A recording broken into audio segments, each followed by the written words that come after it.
Hey, you guys, it's Denise Walsh. I am here with like an impromptu live as I work with clients and get questions and we have great conversations. There is just stuff I'm brewing on, and I want to bring these thoughts and concepts to you to have a powerful discussion. And so that is what this is going to be about today. So if you have not yet set your notifications for either my YouTube channel, which is Denise Walsh, if you go there, Denise Walsh 1, I think is like the at Denise Walsh 1. Be sure to subscribe and like and connect on YouTube, but also here in the Become a Dream Life Coach free Facebook group.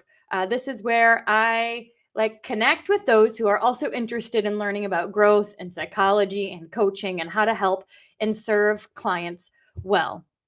And so if you're on Facebook listening, be sure to press the little link I put, streamyard.com/Facebook, so I can see your name when you come across my screen, and set your notifications so you know every time I hang out, go live, all the things. Just so you know, I do go live consistently every single Monday night, so put that in your calendar as well, 7 p.m. Eastern. But sometimes I just get inspired like today, and I want to bring these thoughts to you. So today I'm going to share with you a conversation we had a 90-day U-turn yesterday. Dream Life Coach Liz brought this up, and I thought it was a really fascinating conversation and something that we might create an exercise around to explore. So Facebook user says here, yay. But if you press StreamYard, let's see, I'll do it again, /Facebook, I can see your name, and then I'll know who you are. Awesome. Okay, so during our 90-day U-turn meeting yesterday, we were talking about, it was all about affirmations, visualizations about our specific goal, and the science behind how and why this works and how and why it impacts our world around us. And we went deep into quantum physics. We went deep into how our imagination impacts how we feel. And that kind of radiates out around us, right? And so while we're having this discussion, we were talking about the fact that we can learn things from our emotions and they don't have to rule us. So in 90-day U-turn week 7, we talk about our thoughts and how you can take your thought and evaluate it. Right? We have a whole thought traps exercise and a whole thought traps guide that helps you to understand what thought trap you're in and then how to untwist it essentially and shift it into a new perspective. And you can do this on thoughts. And this is really that the way they think and the way they feel is who they are. And so this thought trap exercise allows us to take that thought out of our brain and then decide, is this helpful? Is this true? How is this helpful? What do I really want right now? What's my main priority? And then either allow that thought to pass by because it's no longer serving them. It's not a helpful thought, not take it so seriously. You guys, have you ever had this before where you're angry or upset and your gut stinking thinking, but you kind of know that it's not all that important. And so you just don't take it personally. Or maybe somebody's rude to you and you're immediately jolted, but you don't take it personally. You kind of let it slide off your back. Well, we can do that same thing with thoughts. We can take that thought, we can examine it, and we can decide if it's helpful or not. And what we talked about yesterday was we can do the same thing with our emotions. So our emotions can tell us something too. We can take that emotion and we can pull it out and we can say, all right, I'm feeling sad. I'm feeling lonely. I'm feeling stressed. Like, what is going on? And what is the most important thing right now? What do I really want? I'm mad at my husband, but what do I really want is connection. So how can I take action that improves connection versus reacting to the situation and freaking out, right?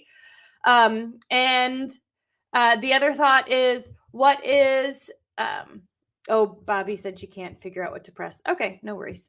And so you can do the same thing with your emotions. You can take your emotions out and you can evaluate them.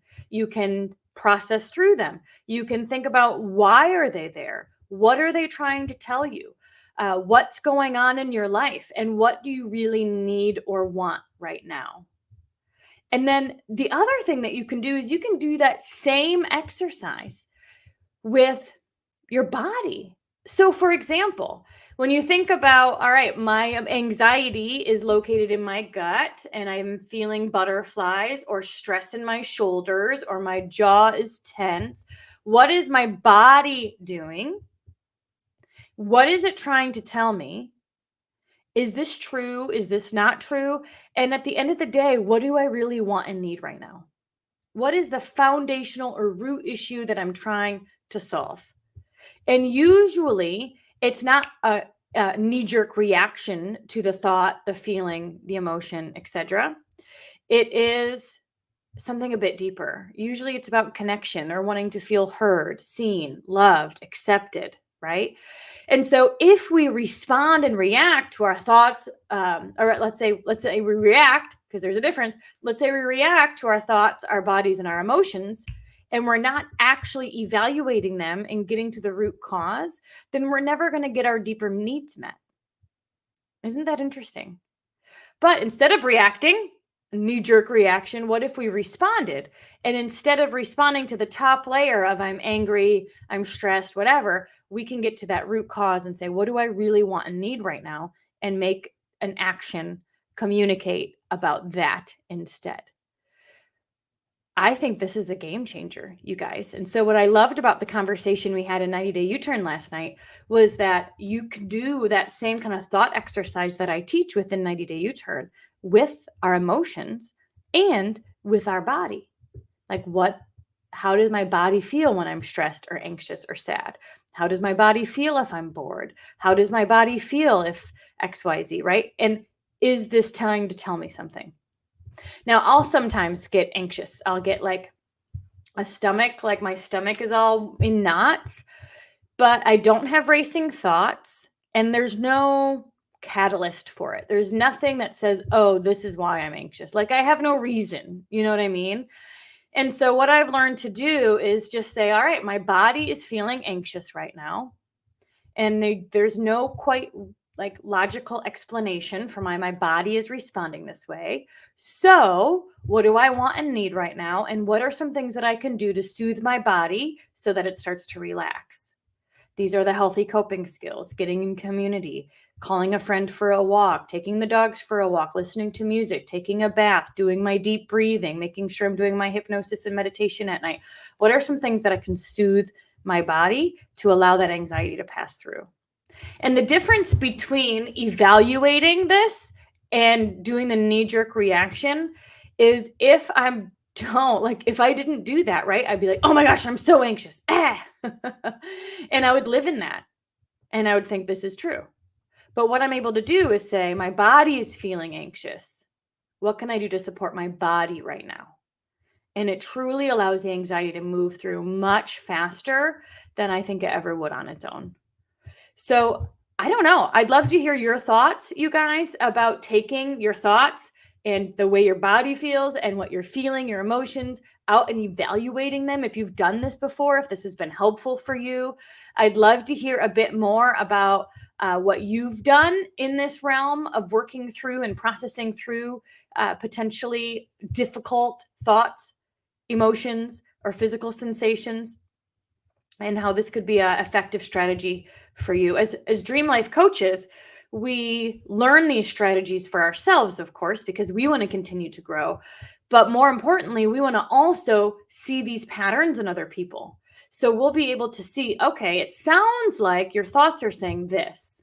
Tell me more about that. Let's evaluate that thought. How is that thought making you feel? How is your body feeling connected to that thought? Like we can take our clients through these exercises and we can pull on their patterns and notice when they're in it. Like, oh, black and white thinking. Caught that one right away. All right, let's talk about black and white thinking. How often do you use black and white thinking? Let's talk about this particular situation. And we can dive deep into these patterns that clients have, because we have this overarching methodology that we're pulling from. So I hope that this was helpful. If you are interested in 90 Day U-Turn, we actually have another group starting next week. We're going to be meeting on Wednesday nights. You can put 90 Day in the comments and we'll chat about getting you started in that group as a client to learn this content for yourself. But if you're interested in stepping into the coaching world and you want to actually use these skills with clients and learn how to take this content and impact people by starting your own coaching business, then put coach in the comments below. And I'd love to chat with you about that as well. So let me know what questions you have and we'll keep this conversation going in the comments. I'll come back and take a look. Thank you so much for being here. Have an amazing day. Bye.